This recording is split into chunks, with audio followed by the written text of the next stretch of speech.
ॐ अज्ञानतिमिरान्धस्य ज्ञानाञ्जनशलाकया चक्षुरुन्मीलितं येन तस्मै श्रीगुरवे नमः। वाञ्छाकल्पतरुभ्यश्च कृपासिन्धुभ्येव च पतितानां पावनेभ्यो वैष्णवेभ्यो नमो नमः। नमो महावदन्याय कृष्णप्रेमप्रदायते कृष्णाय कृष्णचैतन्य नाम्ने गौरत्विषे नमः। हे कृष्ण करुणा सिन्धो दीनबन्धो जगत्पते गोपेश गोपिका कांत राधा कांत नमोस्तुते। तप्त कांचन गौरांगी राधे वृंदावनेश्वरी वृषभानुसुते देवी प्रणमामि हरिप्रिये। वृंदायै तुलसीदेव्यै प्रियायै केशवस्य च कृष्णभक्तिप्रदे देवी सत्यवत्यै नमो नमः।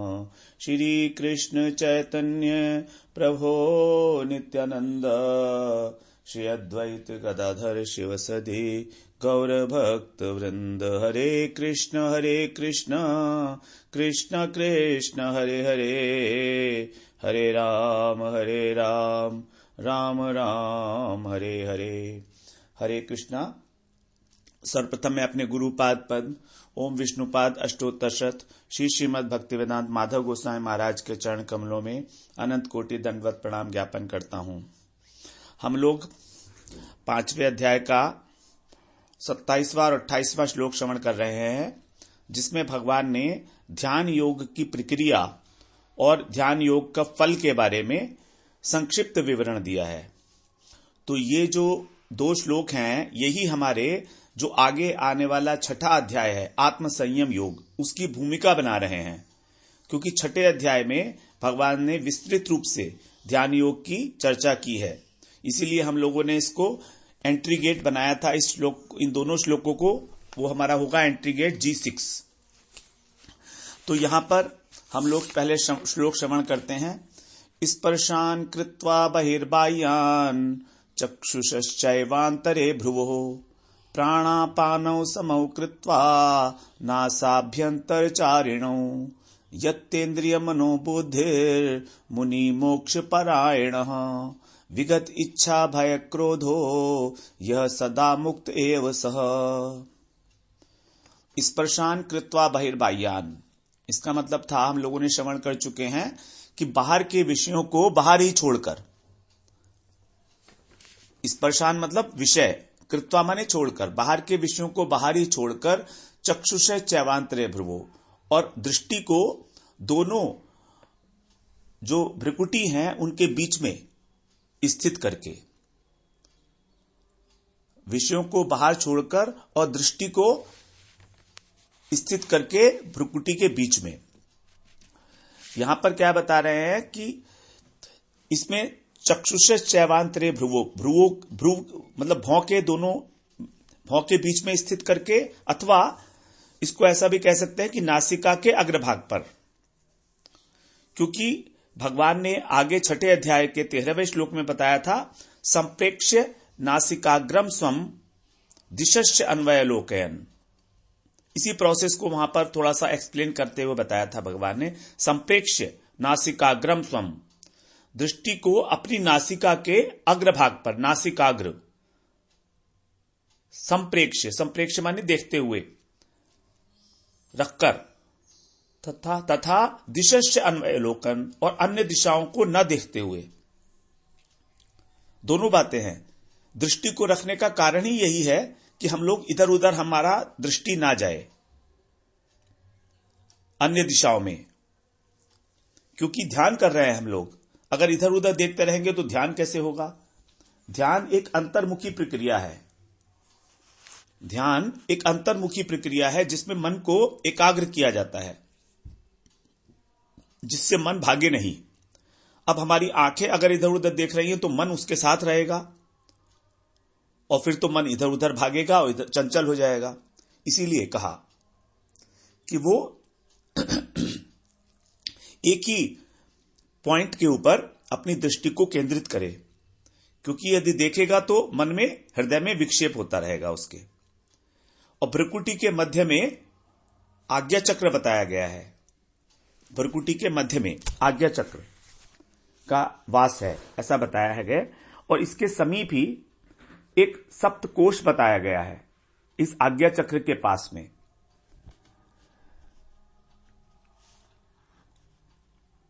जो भ्रुकुटी के बीच का भाग है उसके पास में ही आज्ञा चक्र है। जो लोग त्राटक वगैरह करते हैं वो यहीं पर ही अपनी मन को एकाग्र करते हैं।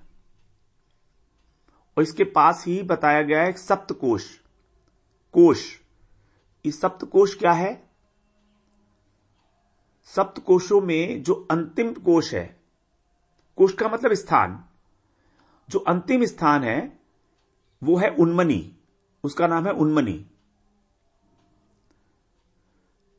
तो सप्तकोश का जो अंतिम कोश है उन्मनी, जब इस कोश के ऊपर ध्यान सिद्ध किया जाता है, ये सब योगियों की प्रक्रियाएं हैं। तो इस कोश पर ध्यान सिद्ध करने से एक दशा आती है, उसको बोलते हैं उन्मनी दशा। और ये उन्मनी दशा ज्ञानियों के जो 6 स्तर हैं उसमें से 6ठा स्तर है ये उन्मनी दशा का। उसके बाद फिर सीधे समाधि लगती है। ज्ञान योगी, ध्यान योगी, इनको एक अवस्था की प्राप्ति होती है इस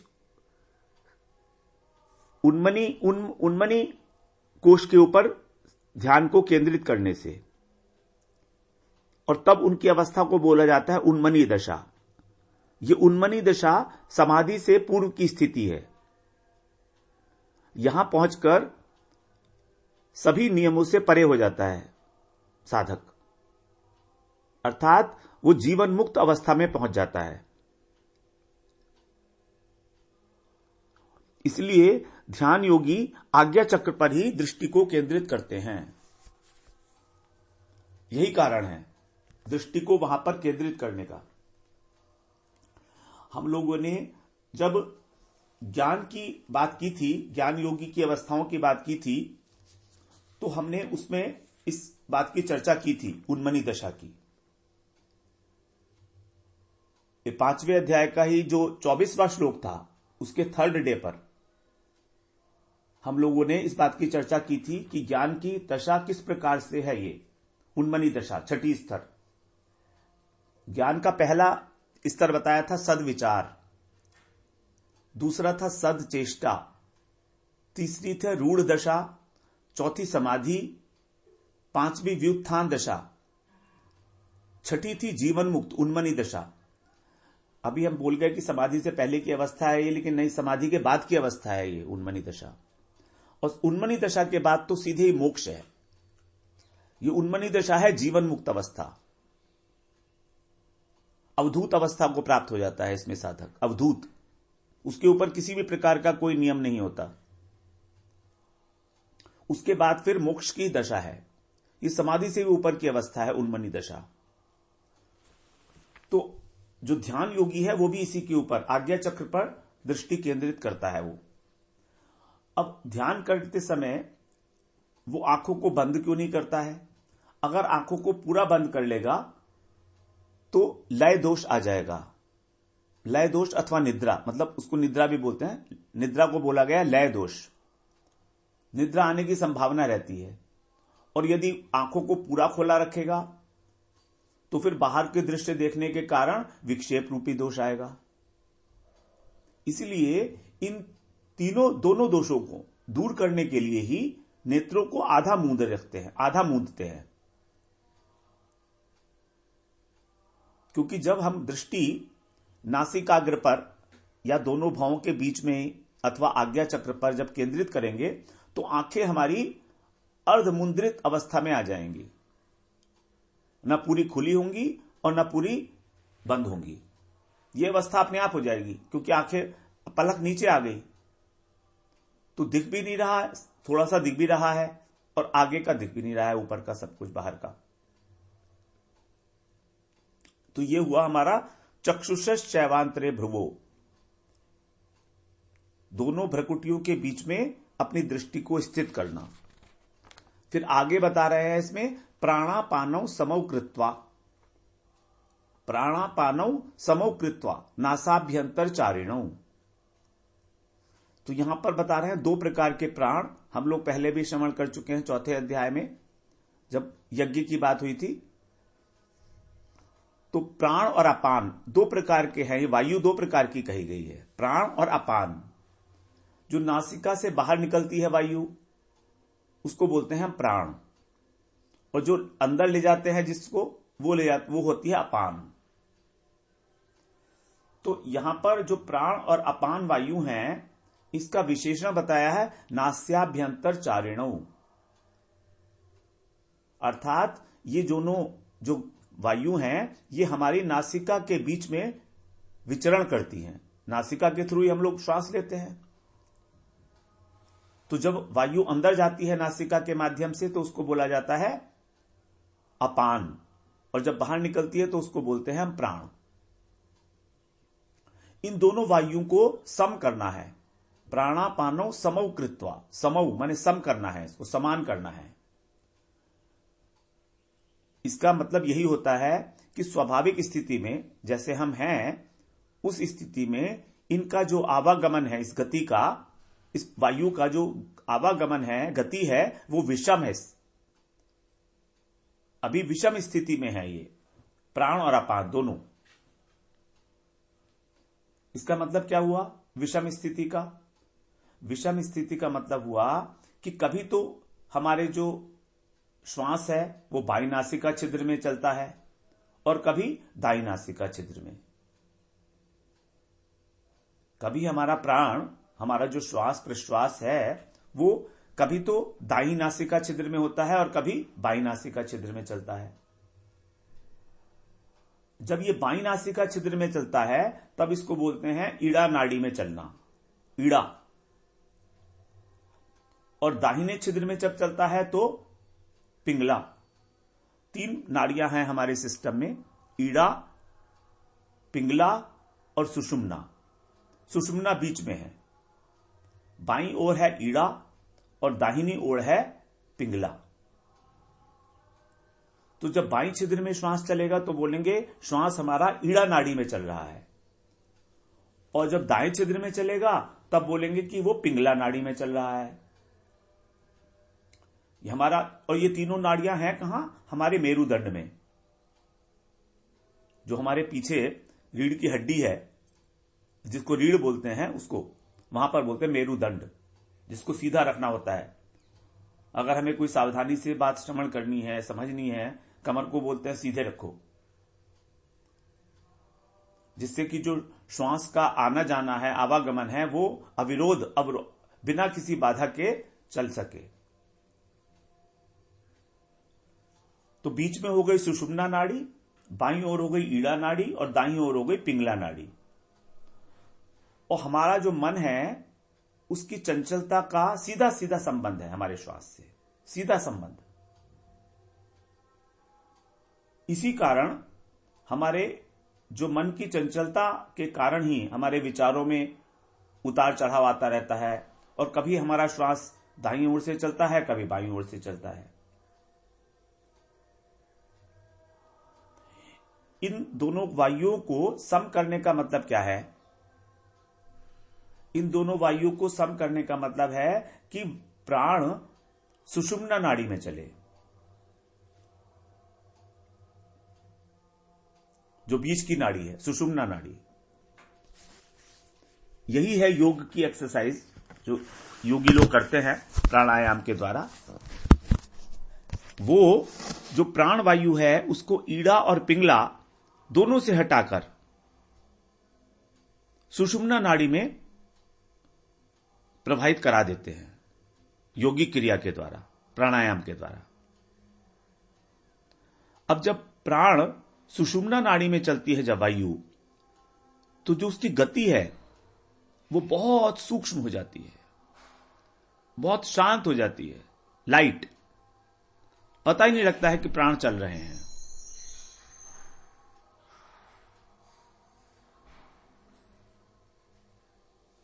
और जब ईड़ा और पिंगला में चलती है तो उसकी गति को विषम बताया गया है, और उसकी गति जो है इरेटिक भी होती है, कभी तेज चलती है, कभी धीरे चलती है, विचारों के अनुसार। तो साधारण अवस्था में हमारी जो प्राण वायु की गति है, वो प्राण की गति तो होती है दीर्घ। प्राण का मतलब है जो नासिका से बाहर निकलता है श्वास, वो होती है दीर्घ।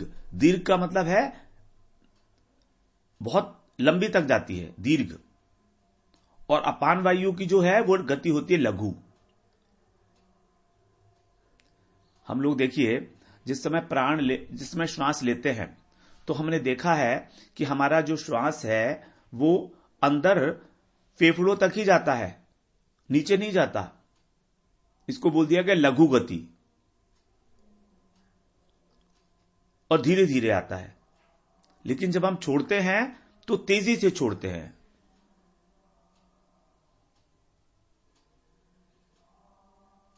और थोड़ा लंबा जाता है बाहर तक, उसको बोला दीर्घ गति।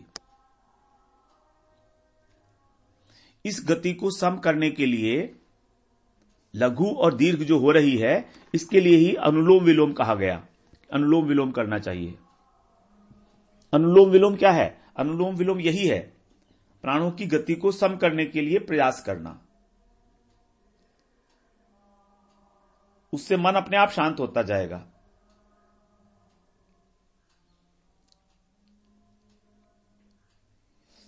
अनुलोम विलोम में क्या करते हैं? हम लोगों का यहां पर उद्देश्य है अनुलोम विलोम सिखाना नहीं है, लेकिन हमें पता होना चाहिए कि भगवान ने यहां पर जब कहा है प्राणापानौ समव कृत्वा, तो इसका अर्थ क्या है? इसका अर्थ क्या है, इसको हमें समझना आवश्यक है। इसलिए हम लोग इस बात को थोड़ा सा टेक्निकली समझने की कोशिश कर रहे हैं। अनुलोम विलोम में क्या करते हैं हम लोग? सबसे पहले बाई नासिका से जो अपान वायु है उसको अंदर ले जाते हैं। जो वायु हम अंदर लेते हैं उसको हम बोले अपान, जो हम खींचते हैं श्वास। तो हम वो बाई नासिका से श्वास को खींचते हैं, अपान वायु को, और दाई नासिका से प्राण वायु को बाहर निकालते हैं।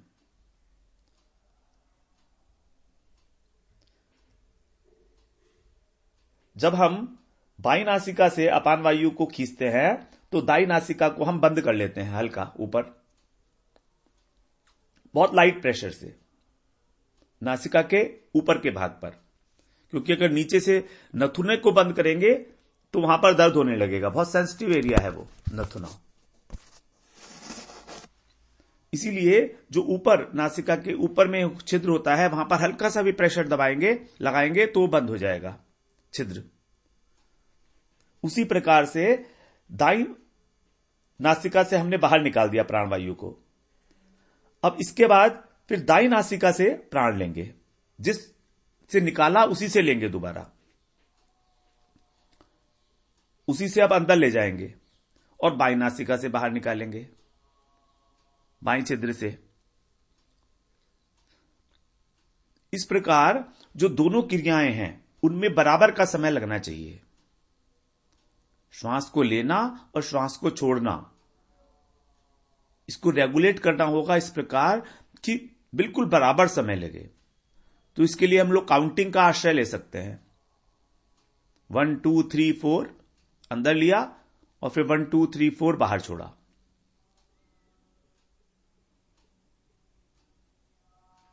इस प्रकार जब हम लगातार अभ्यास करते हैं कुछ समय तक, तो जो वायु की गति है वो सम हो जाएगी।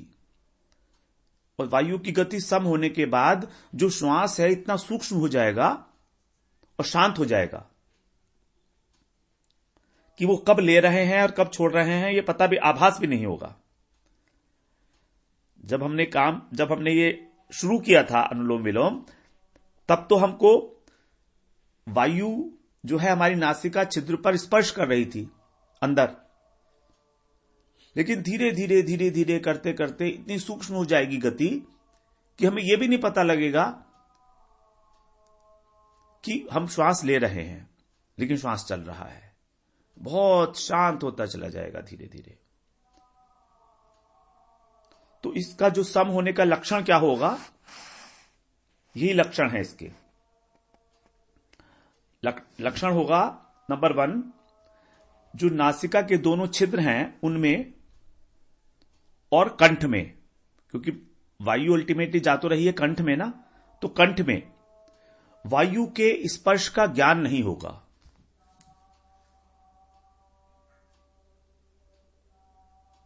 वायु के स्पर्श का भी ज्ञान नहीं होगा। और यदि हम भगवान के नाम का स्मरण करेंगे श्वास के साथ, श्वास को अंदर ले जाते हुए, श्वास को बाहर ले जाते हुए, तो स्वाभाविक रूप से मन शांत होता चला जाएगा और उसके द्वारा अपने आप ही भगवान का चिंतन होने लगेगा, भगवान के नाम स्मरण से।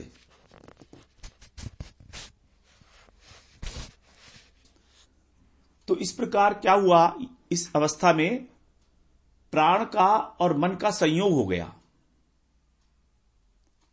प्राण का और मन का संयोग स्थापित हो गया और इससे प्राण वायु शांत हो जाएगी, और प्राण वायु के शांत होने से मन भी शांत हो जाएगा। तो अनुलोम विलोम करते हुए सबसे पहली बात बताई कि जब हम लोग बिल्कुल समान कर लेते हैं समय, वायु के अंदर जाने का, ले जाने का समय और वायु को बाहर निकालने का समय, तो धीरे धीरे अभ्यास करते करते प्राण वायु जो है सूक्ष्म हो जाएगी बहुत। और अगर हम भगवान का नाम लेंगे उसके साथ, तो मन भी उसमें लग जाएगा। तो यह है हमारा मन और प्राण दोनों को संयोग करने का एक उपाय। मन जैसे ही प्राण शांत होंगे, प्राण वायु, उसी वैसे ही मन भी शांत हो जाएगा, क्योंकि प्राण वायु का मन के साथ बहुत घनिष्ठ संबंध है। जब हमारा मन बहुत चंचल होता है, उस समय हमारे श्वास भी बहुत तेज चलने लगते हैं। यह हमारा अनुभव है सबका। हमने देखा है जब क्रोध आता है तो सांस फूल जाती है। जब भी कभी कोई इमोशन क्राइसिस होता है, इमोशनल, तो हमारा सबसे पहला असर उसके ऊपर पड़ता है, प्राणों, श्वास के ऊपर। अब आगे 28वें श्लोक को शुरू कर रहे हैं भगवान। यतेन्द्रिय मनोबुद्धिर मुनि मोक्ष परायण है। तो यतेन्द्रिय मनोबुद्धिर, इसका क्या अर्थ बनता है? साधारण रूप से हमें अपनी इंद्रियों का ज्ञान रहता है, साधारण रूप से, कि हमारी इंद्रियां इस समय क्या कर रही हैं। जैसे हम किसी वस्तु को देख रहे हैं, या कुछ सुन रहे हैं, या हवा का स्पर्श हो रहा है। इन चीजों का ज्ञान हमारी ज्ञानेंद्रियों को होता रहता है। कहां विचरण कर रही हैं इंद्रियां, कौन से विषय में जा रही हैं।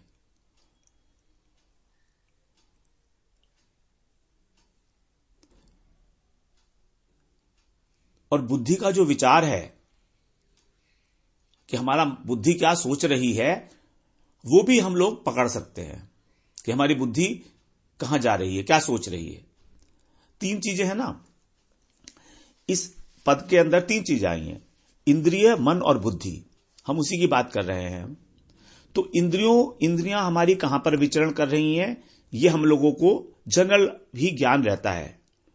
अगर थोड़ी सी सावधानी बरतें तो हमें यह भी पता लग जाएगा कि हमारे विचार क्या चल रहे हैं। क्योंकि ना तो हम इंद्रियां हैं, ना हम विचार हैं, हम इनसे अलग हैं। तो अगर हम थोड़ी सावधानी रखेंगे तो हमको यह समझ में आ जाएगा कि हमारी बुद्धि इस समय क्या विचार कर रही है। तो विचार भी समझ में आ जाएंगे। अब इन दोनों के बीच में एक चीज होती है मन। तो हमने इंद्रियों की गति को भी समझ लिया, पकड़ लिया, और बुद्धि की गति को भी पकड़ लिया। ये पकड़ में आ सकती हैं दोनों। बुद्धि की गति थोड़ी सूक्ष्म है, लेकिन फिर भी समझ में आ जाता है कि हमारी बुद्धि क्या सोच रही है। अब इन दोनों के बीच में स्थित है एक वस्तु, उसको बोलते हैं मन। यह है लगाम, जो इंद्रिय, जो घोड़े हैं, इंद्रिय रूपी घोड़े हैं, उस पर नियंत्रण करती है।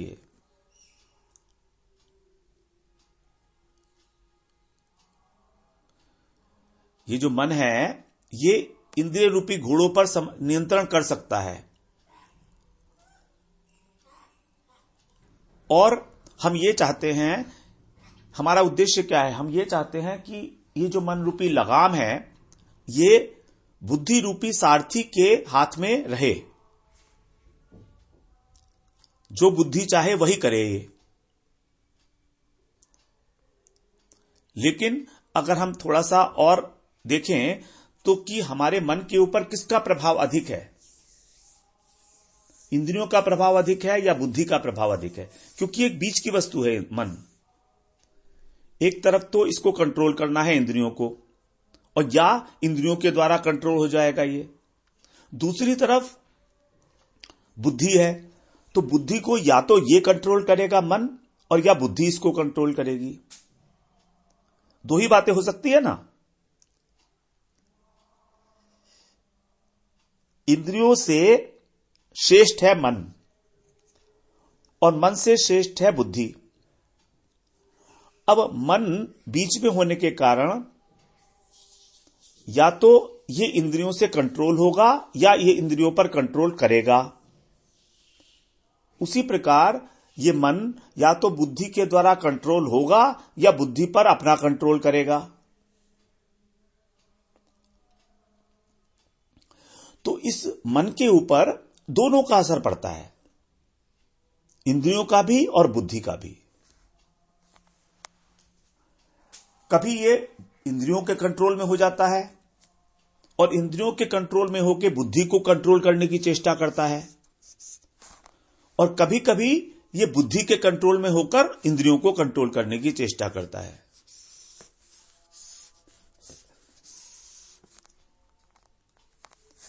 ये दोनों काम करता है, कभी इधर कभी उधर। इसके ऊपर दोनों का असर पड़ता है, मन का भी पड़ता है, मन के ऊपर दोनों का असर पड़ता है, इंद्रियों का भी और बुद्धि का।